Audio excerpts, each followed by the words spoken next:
I just want to find 11,780 votes. The Fulton County Grand Jury investigation of Donald Trump. What proves fact A, fact B, and fact C? If we can do that, I'm going to bring an indictment. I'm Bill Rankin. I'm Tamar Hallerman. Join us for Season 9 of Breakdown from the Atlanta Journal-Constitution. Listen now, and please follow us on Apple, Spotify, or wherever you get your podcasts. Today on CityCast Chicago, Hollywood loves a good rom-com this time of year, complete with snowy streets and hopeless romantics. Chicago is the perfect setting for all of this. We rewatched the 1995 film While You Were Sleeping, and we're grading its Chicago-ness. It's Tuesday, December 20th. I'm Simona Licea, and this is CityCast Chicago.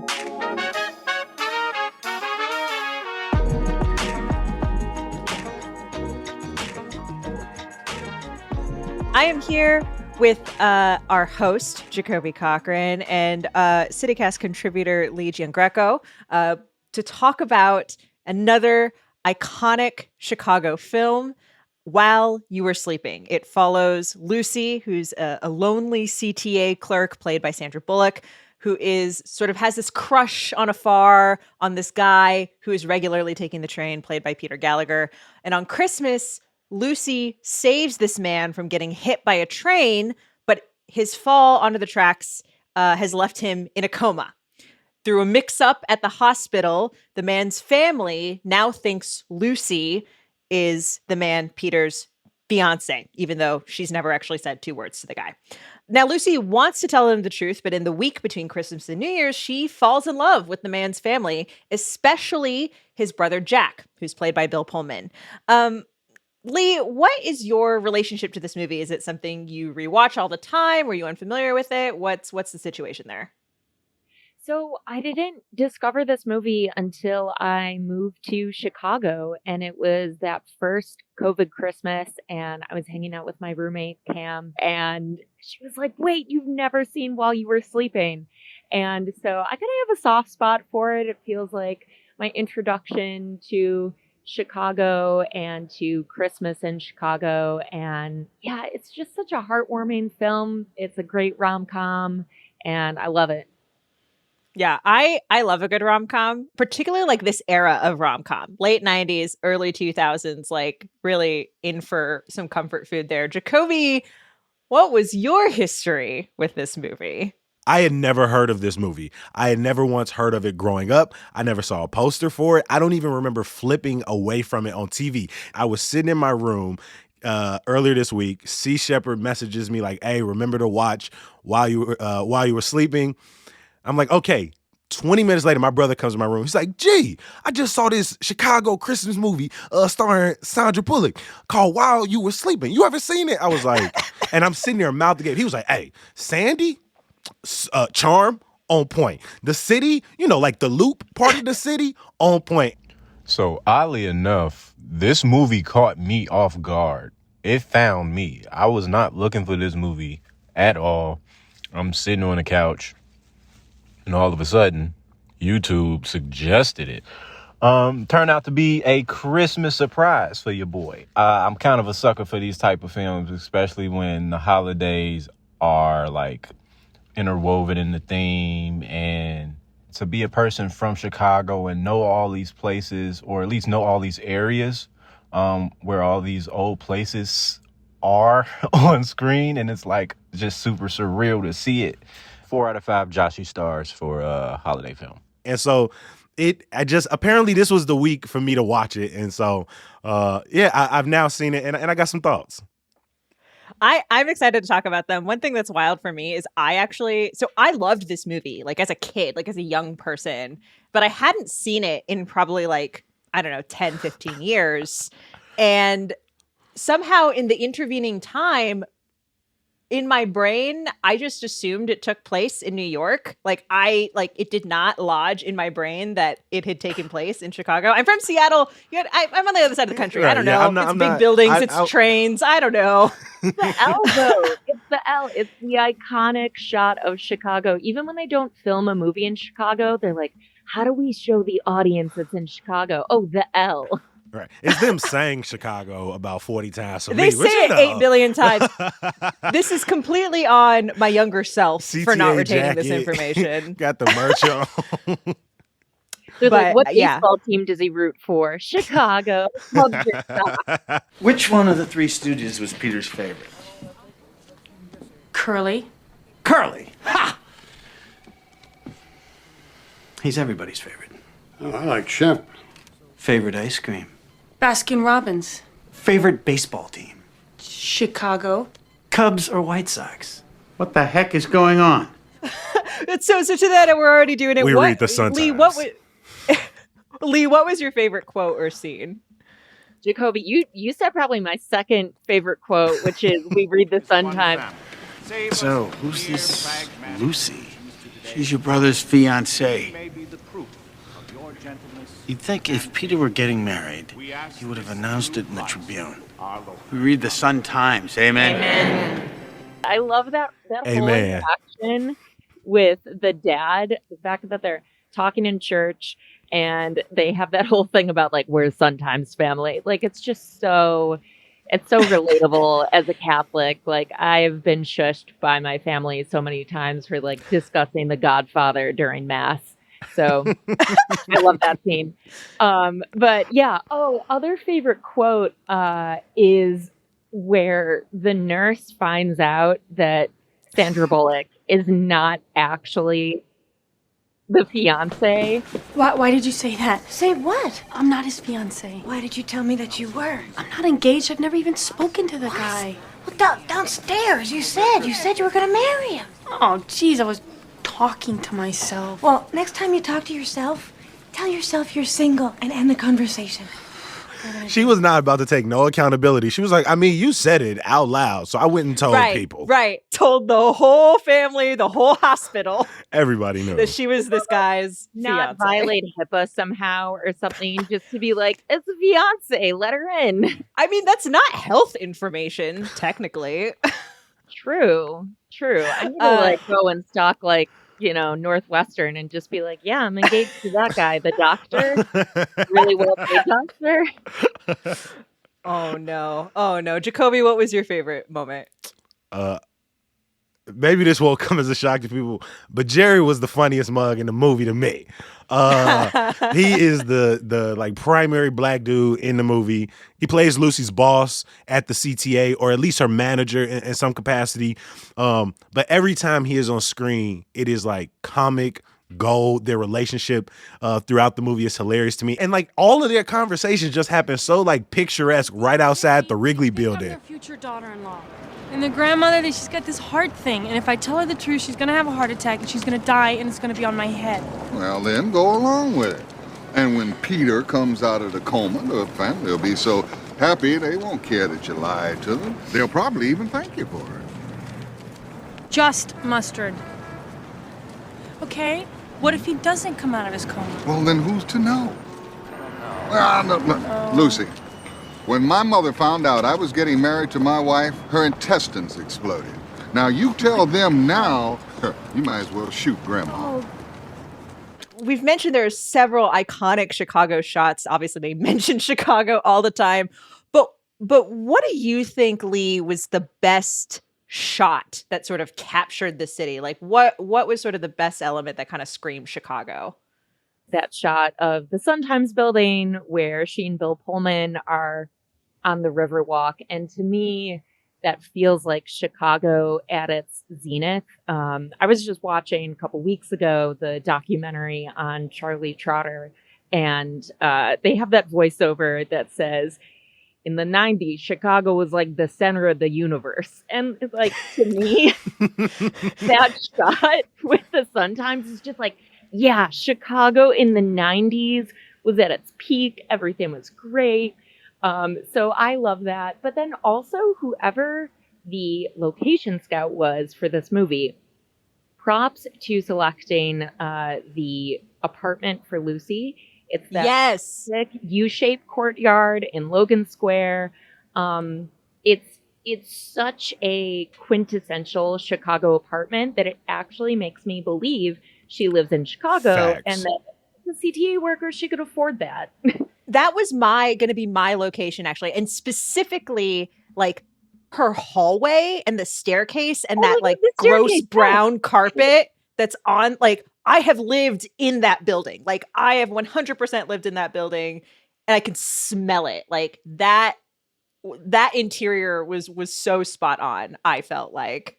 Y'all both hit it right on the head. I wrote it down. My location, Scout Award. The shot when Jack and Lucy are on the Riverwalk, and the way the camera just dips down, passing the Wrigley Building, the Tribune Building, and just brings them into frame before cutting up on that sort of mid shot of them walking.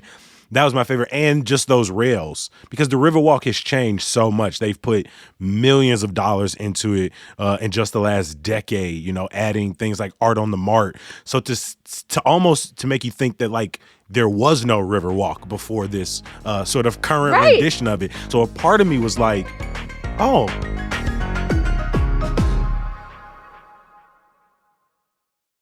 Let's talk about Chicago accents. Did this sound like Chicago? Jacoby, you're shaking your head. Talk to me. What are you thinking? Lee, you said this even in our communication leading up to this, G. Like, come on. The minute Joe Jr. come on screen, you're like, what is happening right now? Hey, Pop. Can I give that bottle of Blue Nun you got from Cousin Ornella to my probation officer? You see, we got some company. Say hello. Hello, Luce. Nice,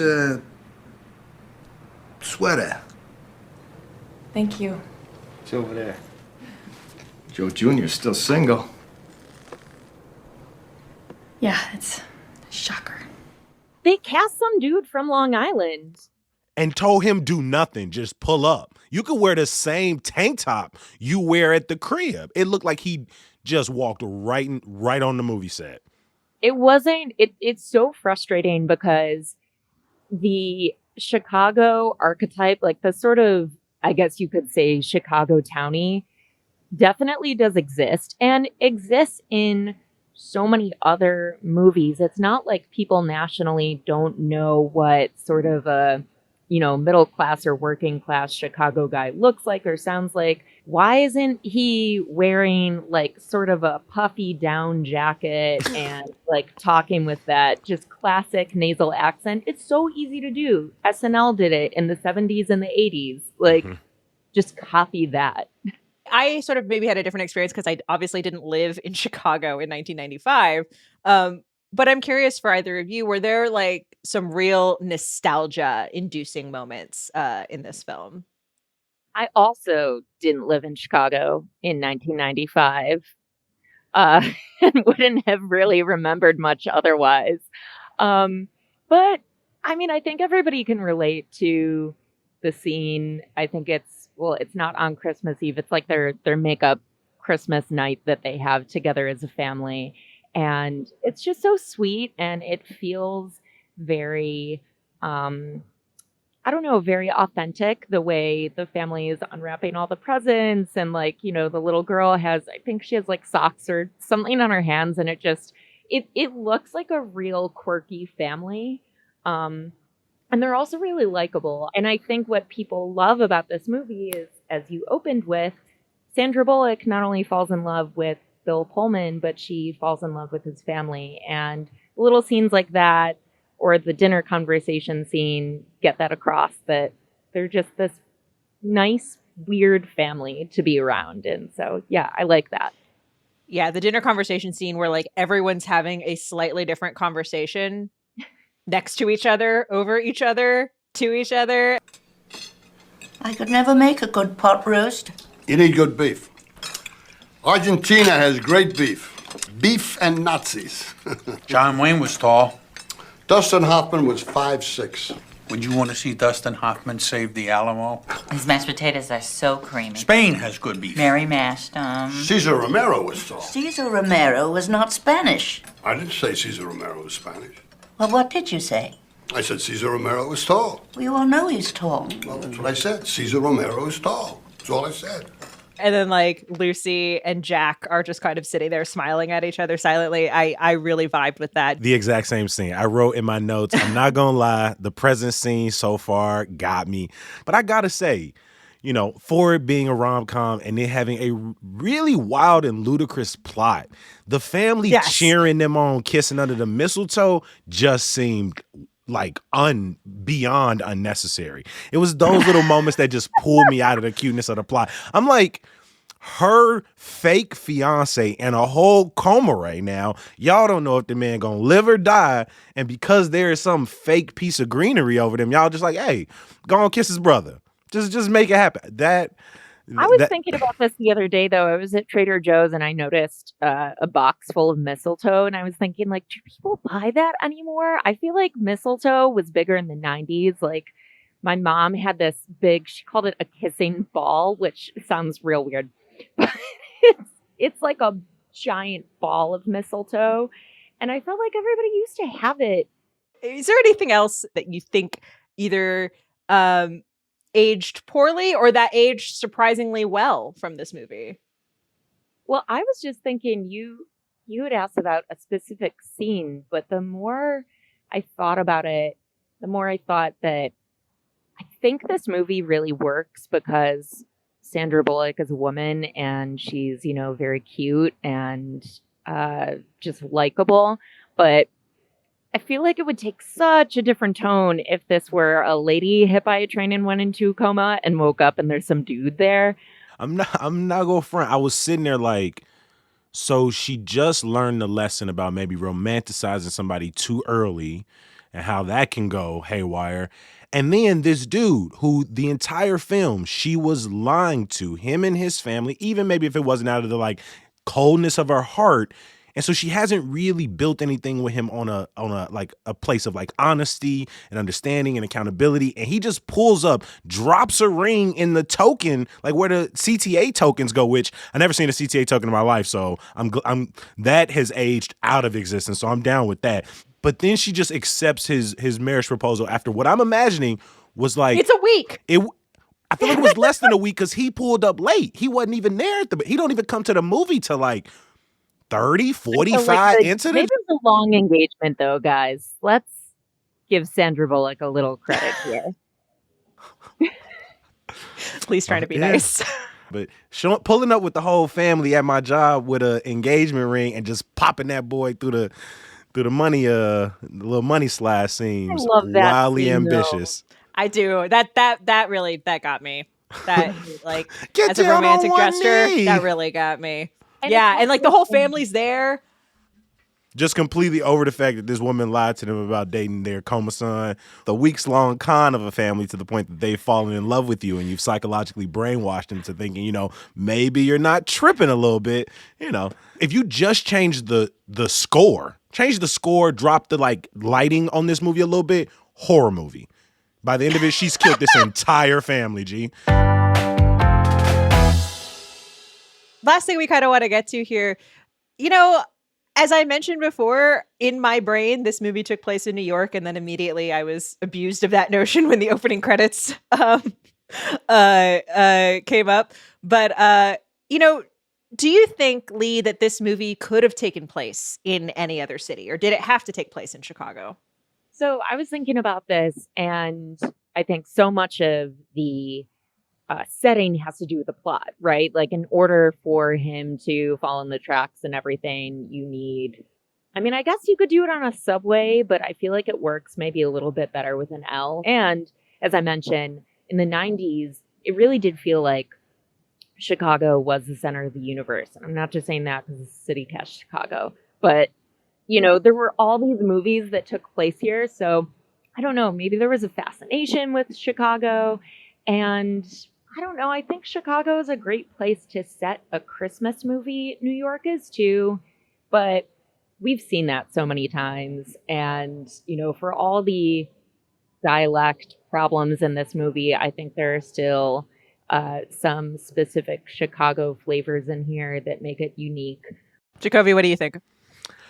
I think it probably could, but why would you want it done anywhere else? Like, there might be something too with the way the family acts. It feels very Midwestern. Oh yeah. The way they just kind of immediately welcome her, and maybe, I don't know, they're a bit naive. Like, I could kind of see this happening where if I scam my way into a Chicago family, they would be like, well, it's fine. Don't worry about it. Some Jardiniere. You're all good. They just don't lock their doors, I feel like, in certain parts of like northwest suburbs. And so you could just pop on up and hop on right in. Just fit right in, Lee. That's my plan. I'm just gonna pop on over to Winnetka and Are you gonna? So now you've actually outlined two plans because you're like, I'm gonna go to Northwest Memorial and tell people I'm someone's fiance. So I think you're about to live this movie. You literally already did Ferris Bueller. If you do while you were sleeping, you're a goddamn legend. Like, come on. just like on the L tracks, like looking for precarious gentlemen. Watch out. Hide your kids, hide your wife.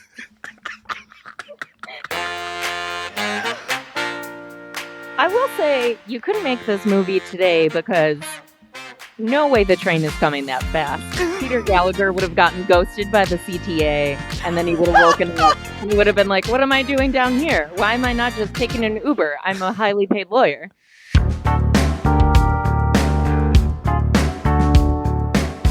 Lee, thank you so much for joining the CityCast Chicago team again to talk about another iconic Chicago movie. Appreciate having you here as always. Thanks for having me come on. I don't know why you guys keep letting me do this. It's so silly. Before I let you go, a little bit of news, y'all. It looks like we might be getting a Chicago holiday blizzard later this week and into the weekend, so make sure you got your action plan together. Emergency phone numbers, canned goods, shovels, salt, or a couple dollars for the neighborhood shorties to knock it out. For more resources, head over to our daily newsletter, Hey Chicago, at chicago.citycast.fm. There's a link in our show notes to a GoFundMe campaign for the families of the two teens who were shot and killed outside of Benito Juarez High School last Friday. CPS says its students' absences from school will be excused if parents call, and the district said they will roll out support services. Mayor Lightfoot announced a pilot program for some West Side neighborhoods, including Garfield Park, for up to $1,500 in funeral costs to families who have lost loved ones to gun violence and $1,000 for those who have suffered a debilitating injury from gun violence. And some good news to get you through. This Thursday, grab your ugliest holiday sweater and head over to the MLK Center in Gresham for a family night of skating and bowling. And if your sweater is hideous enough, you could win a prize. The session is from 5 to 8. As always, we appreciate you for listening. I'm going to talk to you tomorrow. Peace.